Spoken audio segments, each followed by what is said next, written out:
Hello there, Mad Mike here, and welcome back to the channel. And today we're going to do a review of the movie The Hunt, because I have actually finally sat down and watched it. We had a little bit of a Discord watch party last night with me, Vash, and Weaponized Nerd Rage, and we sat down and watched it because he had seen it. Weaponized Nerd Rage had seen it, and he had recommended to both of us that we watch it along with him because he said it was actually extremely funny. And I know what you're thinking. First of all, I shouldn't say I know what you're thinking, but some people are going to think, we said it was funny and stuff like that. It's like, oh, it's funny and like, oh, it's so shitty that you can laugh at it. It's like, no, it's actually kind of legitimately funny. It feels like a parody. It doesn't feel like it's written with honesty in terms of the way the dialogue is portrayed. It feels like it's very, very tongue in cheek. Now, that could also be from the director, or maybe even the actors, but you could also attribute it to the writer. But here's the thing: this movie was done in part, I believe, it was a part written by David Lindelof. And Lindelof was the same guy that was the showrunner and lead writer on the Watchmen television series that went to HBO, which I despise. So I didn't really have that much optimism going into this film, as well as this film also had a decent amount of controversy last year, but it came out following two mass shootings last summer. Or so I shouldn't say that it didn't come out, but the trailer and the television advertisements were aired right around the time of two mass shootings that happened back to back in the United States. Um, so there was a bit of a strong backlash because there was a lot of gunplay in the trailer, and because we had a lot of information coming out about the film at the time, the original title, Red State versus Blue State. A lot of people looked at it in terms of the trailers. The advertising for this movie is god fucking awful. The advertising that they did for it was bad because the movie is nothing like what is advertised. What they advertise is kind of like a thriller, or whatever, I shouldn't say a political thriller, but kind of an action thriller, with very strong political overtones. That's what you initially think when you watch at least the first trailer. But then when you actually watch the movie, it's very much a dark comedy. So I was very surprised by that. I was very pleasantly surprised by that. The acting in the movie is fairly well done. The two leads, which are played by Betty Gilpin and Hilary Swank, or I should say the protagonist and antagonist, respectively. Um, they really don't even come in until probably about halfway through the movie in terms of actually being there. But the thing is, they have a lot of really good, especially at the end, the climax of the film. When those two finally go mano a mano is really, really good. I actually loved it. The fight is amazing. It's bloody. It's guts. There's a ton of blood in this movie, by the way. If you don't like exploding heads, you're not gonna like this movie. Just putting that out there. But the other thing is the effects were actually fairly good. Even the CGI effects were not that cheap. It wasn't like an Invisible Man where it looked like it was a guy walking around or it looked like a PS1 character walking around in a room. The CGI for that movie was god awful. By the way, both of these films also come out of Blumhouse. Um, or I should say, The Hunt and Invisible Man both come out of Blumhouse, which I did a review of that movie earlier last month. But the thing is that this film feels very different. It feels like a comedy, and it is a comedy. You even have comedic actors in it, like Ike Barinholtz or Ethan Suplee. And it's funny because he's even credited as Ethan Suplee, who is the same guy from My Name Is Earl, the big fat guy. Um, he his actual credit is "Shut the fuck up, Gary." That's his actual name. Is "Shut the fuck up" in parentheses, and then Gary after that. His actual name is Gary, which is hilarious. And the thing is that the movie is political. I'm not going to say it's not political, but it's political in the point it's like a political cartoon. It pokes fun at both sides, and it actually shits a lot more on the left than it does on the right, which is kind of surprising. Again, given that Lindelof kind of played Watchmen very straight and kind of went along with those very leftist tones and kind of left a lot of what was happening with the original comic kind of in the dust. Um, I was kind of surprised by this. Hilary Swank is obviously the big set piece character they got for this. She's a big name. I'm assuming that's where most of the production money went because, again, this is also a very small production. There's only a limited number of sets with this. A lot of it is shot outside in the woods, which again is very cheap to do.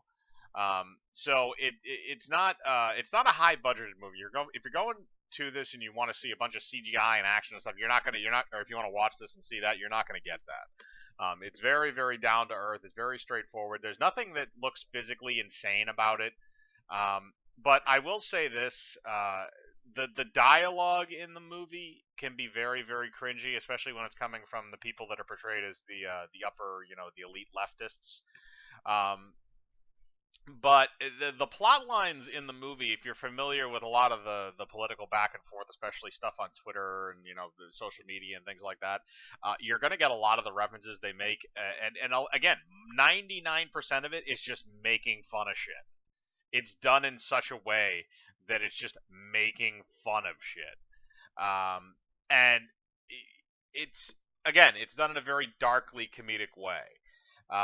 So that definitely works, and there's really not a whole lot of bad things I have to. Again, outside the dialogue, there's really not a whole lot of bad things I have to say. I will say that the lead, who is Betty Gilpin, does an amazing job. Like I said, her and Hilary Swank have a good kind of duality in this, where they represent kind of both sides, both I wouldn't say far sides of the aisle, but definitely Hilary Swank does, but many of the other characters represent the far right, and again, they portray it to a cartoonish sense, where characters like shut the fuck up Gary.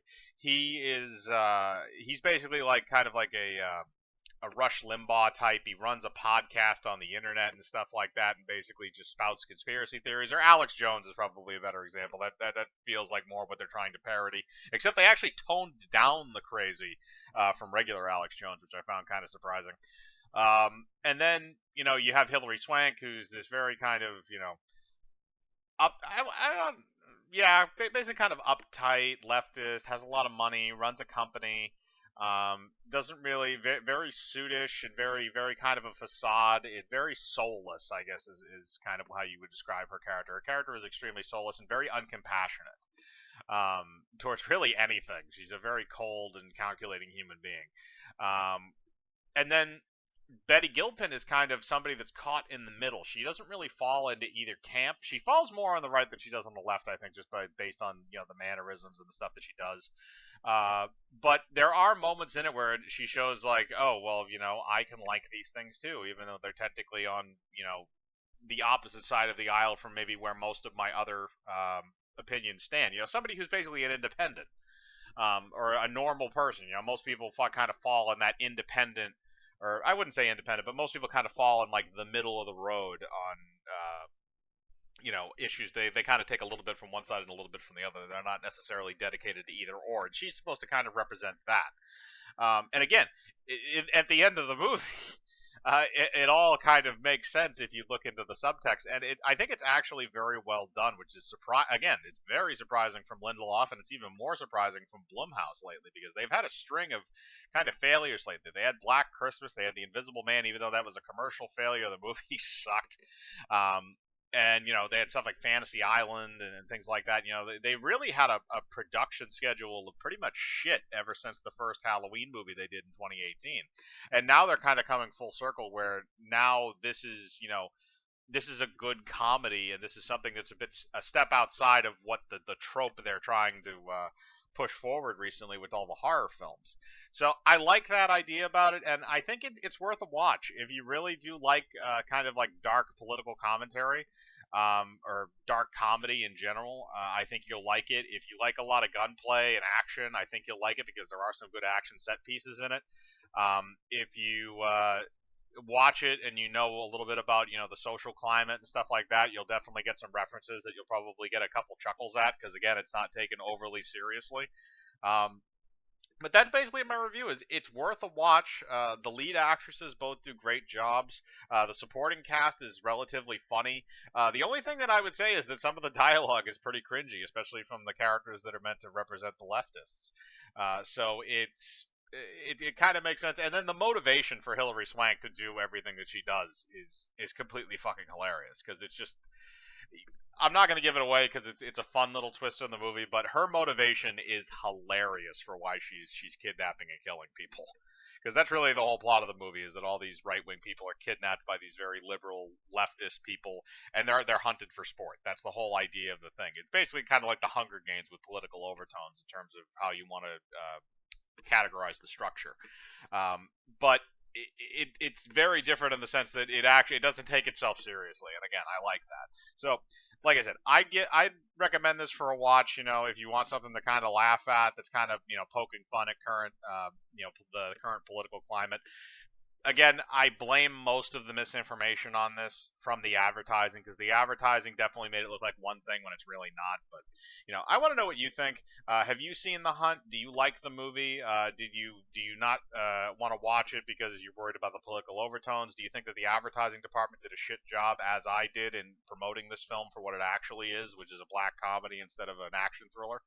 Um, so again, put your thoughts in the comments below. I like to read them. Hit the bell for notifications. Hit the like button. Subscribe, and remember, I live my life free of compromise. Do you?